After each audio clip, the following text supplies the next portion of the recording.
اللہم صلی علی سیدنا و مولانا محمد وعلی آل سیدنا و مولانا محمد وبارک وسلم تسلیما۔ اللہم صلی علی سیدنا و مولانا محمد وعلی آل سیدنا و مولانا محمد وبارک وسلم تسلیما۔ جو آپ کے پیاروں کے ساتھ محبت کرے گا، نبی اکرم صلی اللہ علیہ وسلم بھی اس کے ساتھ محبت فرمائیں گے اور قیامت کے دن آپ اس کی شفاعت بھی فرمائیں گے۔ یہ کچھ چیزیں میں نے ذکر کی تھی حدیث کی روشنی سے، کچھ فضائل ہیں دو چار، اور کچھ حضرت صدیق اکبر کے کارنامے اور جن حالات میں وہ خلیفہ بنے، ان حالات میں جو ذمہ داریاں تھیں ان کو انہوں نے کس طرح پورا کیا، اس پر تھوڑی سی میں روشنی ڈالوں گا۔ بخاری کی حدیث میں یہ 3663 نمبر حدیث ہے، اس میں حضور صلی اللہ علیہ وسلم نے ابو بکر کی اور حضرت عمر کے ایمان کی گواہی دی ہے، اور وہ حدیث اس طرح ہے کہ آپ صلی اللہ علیہ وسلم نے ایک بار فرمایا، پہلی امت کسی کے حوالے سے کہ ایک آدمی گائے یا بیل لے کر جا رہا تھا، اس نے اس پر سواری کر لی، بیل پر یا گائے پر سوار ہو گیا، تو گائے نے آگے سے بول کر کہا کہ مجھے اس لیے نہیں پیدا کیا گیا کہ تم مجھ پر سواری کرے، مجھے تو ہل جوتنے کے لیے پیدا کیا گیا ہے۔ لوگوں نے کہا سبحان اللہ، بڑی عجیب بات ہے، گائے بھی باتیں کرتی ہے۔ تو آپ صلی اللہ علیہ وسلم کے الفاظ مبارک تھے، فَإِنِّي أُؤْمِنُ بِذَلِكَ وَأَبُو بَكْرَ وَعُمَرُ بْنُ الخطاب۔ یہ آپ نے فرمایا میرا بھی اس پر ایمان ہے، اور ابو بکر کا بھی ایمان ہے، اور عمر کا بھی ایمان ہے۔ پھر اسی حدیث میں آپ صلی اللہ علیہ وسلم نے ایک اور واقعہ ذکر کیا۔ کوئی چرواہا تھا، بکریاں چرا رہا تھا جنگل کے اندر، اس کی ایک بکری کو بھیڑیا لے کر بھاگا، وہ چرواہا لاٹھی لے کر اس کے پیچھے لگ گیا اور اس نے بکری اس سے چھین لی۔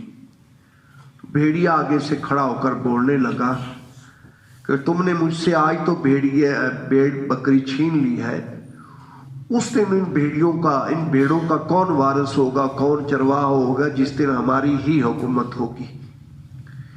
یہ ایک دن ہے جو آئے گا، ایسا دن آئے گا۔ نبی کریم علیہ السلام نے فرمایا، مدینہ طیبہ کے فضائل میں یہ حدیث آتی ہے، بخاری میں بھی اور ترمذی میں بھی، آخر تک مدینہ طیبہ آباد رہے گا، دنیا کے شہر قیامت قریب اجڑ جائیں گے، بالکل مدینہ آخر تک آباد رہے گا۔ لیکن فرمایا کہ پھر ایک وقت ایسا آ جائے گا مدینے میں بھی کوئی نہیں رہے گا، مدینے میں بحر کے درندے جو ہیں وہ آ جائیں گے۔ دو آدمی ہوں گے، بکریاں چراتے چراتے وہ مدینے کا رخ کریں گے کہ ہم مدینے جاتے ہیں۔ یہ مدینے کے جنوب مغرب میں پیچھے گھاٹیاں تھیں جن کو ثنیۃ الوداع کہا جاتا تھا۔ آپ علیہ السلام نے فرمایا جب وہاں آئیں گے وہ تو مدینے کو دیکھیں گے تو وہاں تو کوئی بندہ بشر ہی نہیں ہے، خالی ہے، اور بھیڑیے اور چیتے اور یہ جانور پھر رہے ہیں تو ان کا بھی ہارٹ فیل ہو جائے گا اور وہ بھی گر کر مر جائیں گے۔ وہ دن ہے جس دن کے بارے میں بھیڑیے نے کہا کہ جس دن ہم ہی چرواہے ہوں گے، کوئی اور ہوگا ہی نہیں، بالکل درندے ہوں گے بس۔ یہ بالکل قیامت کے قریب ایسا ہوگا جا کر، بالکل جب قیامت برپا ہونے والی ہوگی۔ بھیڑیے نے اس دن کا حوالہ دیا کہ اس دن جس دن ہمارے سوا کو چرواہا نہیں ہوگا، کیا کرو گے؟ تو لوگوں نے کہا عجیب بات ہے، سبحان اللہ، بھیڑیا بھی باتیں کرتا ہے۔ آپ علیہ السلام نے وہی بات اوپر والی پھر فرمائی، فَإِنِّي أُؤْمِنُ بِذَلِكَ وَأَبُو بَكْرَ وَعُمَرَ، میرا بھی اس پر ایمان ہے، ابو بکر کا بھی ایمان ہے، اور عمر کا بھی ایمان ہے۔ حدیث کے راوی جو ہیں وہ خود کہتے ہیں کہ اس وقت ابو بکر اور عمر مجلس میں موجود نہیں تھے۔ حضور صلی اللہ علیہ وسلم کو ان حضرات پر اتنا اعتماد تھا، آپ صلی اللہ علیہ وسلم کو ان کی عدم موجودگی میں بھی آپ علیہ السلام نے ان کے ایمان کی گواہی دی کہ اس واقعے پر وہ بھی اسی طرح ایمان رکھتے ہیں جیسے کہ میرا ایمان ہے۔ ایک اور حدیث ہے جو ترمذی میں بھی آئی ہے اور بخاری میں بھی ہے، ابو بکر صدیق، حضرت عمر، حضرت عثمان کے مجموعی فضائل میں۔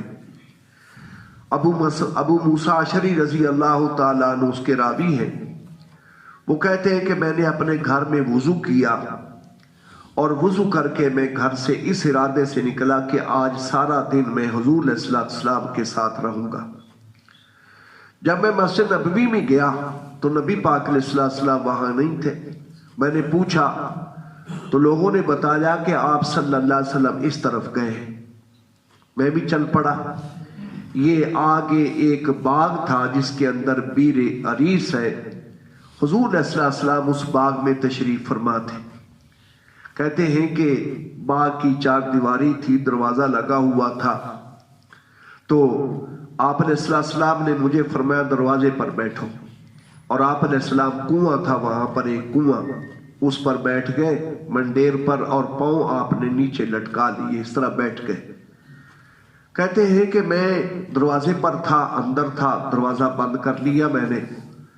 باہر سے کسی نے دروازہ کھٹکھٹایا۔ میں نے پوچھا کون ہے؟ تو کہا کہ میں ابو بکر ہوں، میں اندر آنا چاہتا ہوں۔ میں نے کہا کہ میں حضور علیہ السلام سے پہلے پوچھوں گا، اگر اجازت ملے گی تو اندر آنے کی اجازت دوں گا۔ کہتے ہیں کہ میں حضور علیہ السلام کے پاس گیا تو آپ صلی اللہ علیہ وسلم نے فرمایا کہ ہاں ان کو آنے کی اجازت دو اور ان کو جنت کی بشارت بھی دے دو۔ کہتے ہیں کہ میں نے ان کو جنت کی بشارت بھی دے دی، اندر جانے کی اجازت بھی دے دی، اور اپنے جی میں نے کہا، میں اپنے چھوٹے بھائی کو جب گھر سے نکلا تھا میں ان کو وضو کرتا ہوا چھوڑ آیا تھا۔ میں نے یہ کہا کاش کہ کیا اچھا ہو کہ میرا بھائی بھی پیچھے آ جائے۔ آج تو حضور علیہ السلام جنت کی بشارتیں دے رہے ہیں تو اس کو بھی جنت کی بشارت ملے، لیکن میرا بھائی نہیں آیا۔ کچھ دیر کے بعد پھر دروازہ کھٹکھٹایا گیا، کسی نے کھٹکھٹایا۔ میں نے پھر پوچھا تو پھر آواز آئی کہ عمر ہے۔ تو میں نے کہا جی میں حضور علیہ السلام سے اجازت دیتا ہوں۔ میں گیا، ابو بکر نبی پاک علیہ السلام کے ساتھ اسی طرح بیٹھ گئے جیسے آپ بیٹھے ہوئے تھے۔ آپ نے پاؤں کنویں کے اندر لٹکا لیے اور منڈیر پر بیٹھ گئے۔ میں نے جا کر بتایا تو آپ علیہ السلام نے فرمایا کہ عمر کو آنے کی اجازت دے دو اور ساتھ جنت کی بشارت دے دو۔ میں نے ان کو جا کر پیغام دے دیا، اندر آ گئے وہ بھی آ کر حضور علیہ السلام کے ساتھ دوسری طرف اسی طرح بیٹھ گئے جیسے کہ حضور علیہ السلام بیٹھے تھے، ابو بکر صدیق بیٹھے تھے۔ پھر دروازہ میں نے بند کر لیا۔ پھر تیسری بار کسی نے دروازہ کھٹکھٹایا تو پھر میں نے پوچھا کون ہے؟ کہا کہ عثمان ابن عفان۔ میں نے کہا جی میں حضور علیہ السلام سے پوچھتا ہوں، اس کے بعد پھر میں دروازہ کھولوں گا۔ آپ علیہ السلام کے پاس میں جب گیا تو حضور علیہ السلام نے فرمایا کہ ان کو اندر آنے کی اجازت دے دو اور جنت کی بشارت دے دو، لیکن مصائب پر، مصیبتیں آئیں گی ان پر بڑی۔ میں نے جا کر حضرت عثمان کو بتایا، انہوں نے کہا میں مصیبتوں پر صبر کروں گا۔ یہ ایک ترتیب جو خلفائے راشدین کی ہے، 3 تک بخاری کے اندر یہ مذکور ہے۔ صحیح بخاری کی 3674 نمبر حدیث ہے جس میں اسی ترتیب کو ذکر کیا گیا، اور یہ امام بخاری 2-3 جگہوں پر حدیث لائے ہیں۔ ترمذی میں بھی حدیث موجود ہے کہ ابو بکر امت کے بعد سب سے پہلا ذکر جو آتا تھا، نبی پاک علیہ السلام کے بعد امت میں سب سے پہلا وہ ابو بکر صدیق کا نام آتا تھا، پھر عمر کا آتا تھا، پھر عثمان کا آتا تھا، پھر حضرت علی کا آتا تھا۔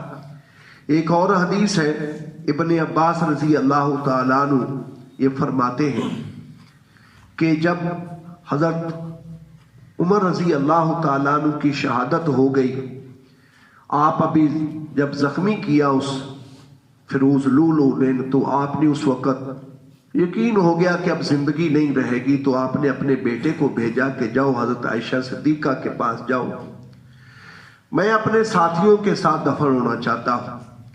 نبی اکرم صلی اللہ علیہ وسلم ابو بکر صدیق کے ساتھ روضہ اقدس میں جو جگہ ہے وہاں پر اور پوچھ کر آؤ، اگر وہ خوشی سے اجازت دے دے تو ٹھیک ہے، لیکن ایک بات یاد رکھنا، بیٹے کو کہا جا کر مجھے امیر المومنین نہ کہنا کہ مجھے امیر المومنین نے بھیجا، میں امیر المومنین نہیں رہا، کہا کہ عمر نے بھیجا، عمر بن خطاب نے مجھے بھیجا، یہ جا کر کہنا۔ چنانچہ گئے، دیکھا حضرت عائشہ صدیقہ گھر میں رو رہی تھیں حضرت عمر کے اس واقعے پر، جا کر عرض کی تو حضرت عائشہ صدیقہ رضی اللہ نے فرمایا کہ میں تو چاہتی تھی کہ یہ جگہ میرے لیے ہو، میں یہاں دفن ہوں گی، لیکن آج میں عمر کو اپنے اوپر ترجیح دیتی ہوں، میں ان کو خوشی سے اجازت دیتی ہوں۔ واپس آئے، بیٹے کو پوچھا اس حالت میں، بیٹا کیا خبر لائے ہو؟ کہا جی جو آپ کو پسند تھی وہی خبر ہے، آپ کو خوش کرنے والی۔ پھر فرمایا دیکھو جب میں فوت ہو جاؤں تو میری میت کو پھر لے کر آنا۔ پہلے زمانے میں قبر بعد میں کھودی جاتی تھی، جنازہ پڑھ لیا جاتا تھا، جنازہ پڑھ کر قبرستان میں لے جاتے تھے، جنازہ رکھا جاتا تھا اور پھر اس کے بعد قبر کھودی جاتی تھی۔ اسی لیے حضور صلی اللہ علیہ وسلم کی وہ حدیث مبارک ہے کہ جس نے جنازہ پڑھا اور جنازہ پڑھ کر واپس چلا گیا، اس کے لیے ایک قرات ثواب کا ہے، اور جو جنازے کے ساتھ رہا، دفن تک ساتھ رہا، اس کو 2 قرات، اس سے دگنا ثواب ہے۔ اس کی وجہ یہ ہے کہ لوگ چلے جاتے تھے، گھر والے سارے اکیلے رہ جاتے تھے قبر کھودنے کے لیے۔ عرب کی سرزمین میں قبر کھودنا بھی ذرا مشکل کام تھا، پتھریلی زمین تھی، اس لیے آپ نے فرمایا کہ جو دفن تک ساتھ رہے اس کو 2 قرات کا ثواب ہے۔ تو فرمایا کہ جب میں فوت ہو جاؤں پھر میرا جنازہ لے کر اماں عائشہ صدیقہ کے دروازے پر آنا، اور آ کر پھر دوبارہ یہ اجازت مانگنا کہ عمر آیا ہے، وہ اجازت مانگتا ہے یہاں دفن ہونے کی، کیونکہ ہو سکتا ہے میں زندہ ہوں، میری شرم کی وجہ سے انہوں نے مجھے اجازت دے دی ہو، جب میں مر جاؤں گا تو مرنے کے بعد یہ بات تو نہیں رہے گی کہ میری شرم کی وجہ سے اجازت دے دیں گے۔ ان کی خوشی کا، آدمی خوشی کا پتہ چل جائے گا۔ جب اجازت مل گئی اور وہاں پر قبر بنا دی گئی اور قبر میں آپ کو رکھا جا رہا تھا، اس وقت یہ آگے ایک حدیث ہے جس کے راوی ہیں ابن عباس رضی اللہ تعالیٰ عنہ، صحیح بخاری کی حدیث ہے، کہتے ہیں کہ قال انی واقف فی قوم فدعوا اللہ لعمر ابن خطاب وقد وضع علی سریرہ، آپ کو غسل دے کر چارپائی پر رکھ دیا گیا تھا اور میں کھڑا ہوا تھا، لوگ عمر کے لیے دعائیں کر رہے تھے۔ کہتے ہیں کہ اذا رجل من خلفی قد وضع مرفقہ علی منکبی یقول یرحمک اللہ ان کنت لارجو ان یجعلک اللہ ما صاحبیک، پیچھے سے کسی آدمی نے میرے کندھے پر اپنی کونی رکھ دی، پیچھے سے میں کھڑا تھا، منہ میرا ادھر ہی تھا جدھر چارپائی پر حضرت عمر تھے، پیچھے سے کسی آدمی نے میرے کندھے پر کونی رکھی، کہتے ہیں میں نے دیکھا، اور ساتھ ساتھ کہتے تھے وہ یہ کہہ رہا تھا عمر اللہ تجھ پر رحم کرے۔ مجھے یہی امید تھی کہ اللہ تعالیٰ مرنے کے بعد بھی تجھے ان اپنے 2 ساتھیوں سے جدا نہیں کرے گا، ایک نبی اکرم صلی اللہ علیہ وسلم اور دوسرے حضرت عمر۔ یہ لفظ ہے بخاری کے ان کنت لارجو ان یجعلک اللہ ما صاحبیک، بے شک پکی بات ہے کہ مجھے اسی بات کی امید تھی کہ اللہ تعالیٰ تجھے ان 2 ساتھیوں کے ساتھ ہی رکھے گا۔ کہتے ہیں کہ لینی کثیر ما کنت اسمع رسول اللہ صلی اللہ علیہ وسلم، اس لیے کہ میں نے زندگی میں بہت سنا نبی پاک علیہ السلام کو، آپ فرماتے تھے کنت ابو بکر و عمر فعلت ابو بکر و عمر وانطلقت ابو بکر و عمر، کہ میں حضور کو یہ سنتا تھا، میں نے کیا اور ابو بکر نے کیا اور عمر نے کیا، میں گیا، ابو بکر گیا، عمر گیا، یعنی کتنے کام ایسے تھے جن میں حضور علیہ السلام اپنا نام گرامی ذکر کرتے، میں نے یہ کام کیا، ابو بکر نے کیا، عمر نے کیا۔ تم دونوں حضرات کا تذکرہ حضور علیہ السلام اپنے ساتھ کرتے تھے۔ میں تو اس وقت ہی سمجھ چکا تھا کہ مرنے کے بعد بھی اللہ تعالیٰ کی ذات تمہیں ساتھ ساتھ ہی رکھیں گے، الگ نہیں کریں گے۔ چنانچہ یہی ہوا۔ یہ صحیح بخاری کی حدیث ہے۔ حضرت ابن عباس کہتے ہیں میں نے پیچھے مڑ کر دیکھا کہ یہ کہنے والا کون ہے، اور میری کندھے پر یہ حضرت علی رضی اللہ تعالیٰ عنہ کھڑے ہوئے تھے جو پیچھے سے یہ کہہ رہے تھے۔ آج ان خلفائے راشدین کے درمیان کچھ ایسی باتیں تاریخی طور پر، تاریخ کی کوئی حیثیت نہیں ہے قرآن اور حدیث کے مقابلے میں۔ تاریخ بہت بعد کی بات ہے، تاریخ تو بڑی بعد کی بات ہے۔ لکھنے والے مصنفین کے اپنے ذہن ہیں، بعض اوقات ایک واقعہ ہوتا ہے وہ نتیجہ اپنے ذہن سے نکال کر اس کے اوپر فٹ کر دیتا ہے۔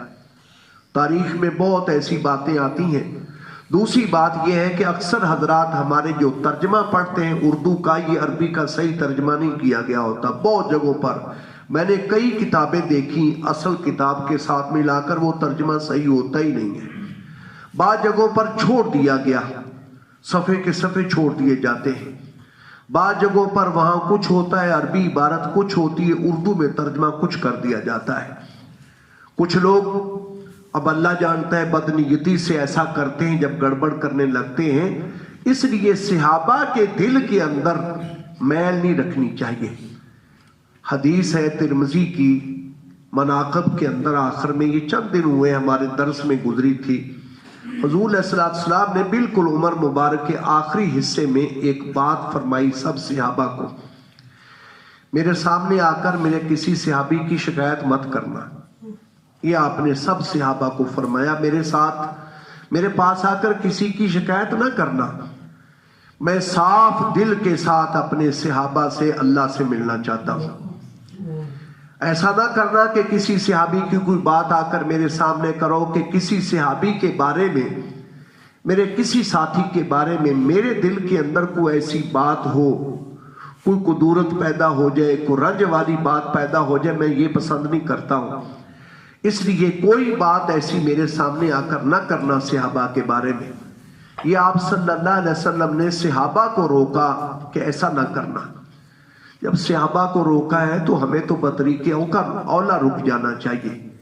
وہ تو آپس میں ایک دوسرے کے ساتھی تھے، ہم تو بہت پیچھے والے ہیں، ہمارے تو امام ہیں۔ یہ قرآن پاک جو ملا ہے ہمیں کن سے ملا ہے؟ صحابہ سے ہی ملا ہے۔ نبی کریم علیہ السلام نے خود نہیں لکھا قرآن پاک کو، آپ نے نہیں لکھا۔ یہ سب جانتے ہیں کہ نبی امی آپ صلی اللہ علیہ وسلم کے نام جو ہیں ان میں الامی ایک نام یہاں بھی لکھا ہوا ہے، الامی ایک نام ہے آپ کا۔ اور آپ نے فرمایا بھی یہ کہ ہم امت امی ہیں، ہم لکھنا پڑھنا نہیں جانتے، یہ حساب کتاب لکھنے والا ہم نہیں جانتے۔ آپ علیہ السلام نہ لکھا ہوا پڑھتے تھے نہ لکھ سکتے تھے۔ اللہ تعالیٰ نے اس سے کوئی اعتراض ہی نہ کرے کل کو کہ یہ قرآن خود حضور نے گھڑ گھڑ کر کسی سے پڑھ کر، کوئی استاد کل کو کھڑا ہو جاتا جی مجھ سے آپ نے پڑھا تھا اس لیے آپ کے اندر اتنی قابلیت ہوگی۔ ان سب چور دروازوں کو اور جو اعتراض کی باتیں تھی اللہ نے سب دریچے بند کر دیے پہلے سے۔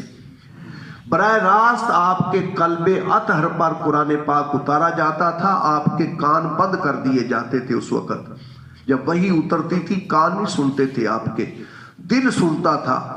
پھر آپ علیہ السلام جب وحی ختم ہوتی تھی اس کے بعد پھر اٹھتے، پھر وہ کیفیت ختم ہوتی، پھر وہ آیتیں پڑھ کر سناتے صحابہ۔ صحابہ آگے کاتب وحی تھے، مختلف لوگ کاتب وحی رہے مختلف دوروں میں۔ ایک آدمی تھا پہلے وہ آ کر مسلمان ہوا، عیسائی تھا مسلمان ہوا، یہ حدیث میں واقعہ آتا ہے تو یہ آپ کے معجزات میں ہی شمار ہوتا ہے۔ وہ کاتب وحی رہا کچھ دن، پھر بھاگ گیا اور پھر مرتد ہو کر عیسائی بن گیا، چلا گیا، مر گیا۔ وہ عیسائیوں نے اس کو قبر میں دفن کیا، جب صبح گئے تو اس کی لاش باہر پڑی ہوئی تھی۔ قبر نے وہ لاش اٹھا کر باہر پھینک دی۔ وہ جا کر کہتا تھا وہ میں لکھ کر دے کر آیا ہوں، بس وہی ان کے پاس ہے اور کچھ نہیں اس کے پاس۔ مر گیا اور آپ کی زندگی میں مر گیا وہ بندہ، عیسائیت پر مرا، کفر پر مرا۔ قبر اس کی لاش کو اٹھا کر باہر پھینک دیتی تھی، عیسائیوں نے اگلے دن دیکھا تو جا کر کہہ دیا محمد صلی اللہ علیہ وسلم اور آپ کے ساتھیوں نے یہ کارروائی کی ہے۔ ہمارے ساتھی کو اگلے دن انہوں نے قبر کھودی، پھر گہری قبر کھودی پہلے سے، اور پھر دفن کر دیا۔ اگلی رات آئی، اگلے دن صبح گئے تو پھر میت اس کی باہر پڑی ہوئی تھی۔ پھر یہی کہا، تیسرے دن پھر انہوں نے ایسا ہی کیا آگے، پھر یہی بات کہہ کر پھر دفن کے بڑی گہری قبر کھودی۔ 3-4 مرتبہ جب کیا پھر اس کے بعد ان کو پتہ چل گیا کہ نہیں، کاروائی وہ نہیں ہو رہی، یہ کاروائی اللہ کر رہا ہے ان کے ساتھ۔ آپ صلی اللہ علیہ وسلم قرآن پاک پڑھ کر سناتے تھے، صحابہ سنتے تھے، لکھنے والے لکھ لیتے تھے، اپنے اپنے طور پر لکھ لیتے تھے، اور وہ لکھا ہوا نبی پاک علیہ السلام کے پاس جمع نہیں تھا۔ یہ نہیں کہ آپ لکھوایا ہوا یہاں رکھ جو، ایسا نہیں تھا، جو لکھتا تھا اسی کے پاس ہوتا تھا۔ یہ ہے کہ جو کچھ لکھتا تھا وہ پڑھ کر سناتا تھا حضور علیہ السلام کو، جی یہ ہے، یہ ہے، یہ بس اتنی بات تھی۔ وہ لکھائی بھی اس وقت کی اور طرح کی ہے، آج اگر ہو تو ہم نہیں پڑھ سکتے وہ لکھائی۔ اس وقت یہ نقطے وغیرہ زیر زبریں تو لگاتے ہی نہیں تھے، نقطے بھی نہیں لگاتے تھے، بغیر نقطوں کے لکھا جاتا تھا۔ وہ لکھا ہوا انہی کے پاس ہوتا تھا۔ اب آپ اندازہ کیجئے وہ سارے قرآن کے امین، آج جو قرآن پر ہمارا ایمان ہے کہ اللہ کی کتاب ہے اور ہونا بھی چاہیے، اس کے بغیر ہم ایمان والے نہیں ہو سکتے، بالکل اسی طرح ہے جیسے اللہ نے اتاری تھی، اسی طرح محفوظ ہمارے پاس ہے۔ ایک بچہ پڑھے، جوان پڑھے، بوڑھا پڑھے، یہ بالکل اسی طرح پڑھ رہا ہے جیسے لوح محفوظ میں اس کی ترتیب تھی۔ اب آپ بتائیں کہ یہ قرآن اگر صحابہ پر ہی اعتماد آپ کا نہیں رہے گا تو قرآن آپ کو کہاں سے ملے گا؟ وہ تو تھا ہی صحابہ کے پاس۔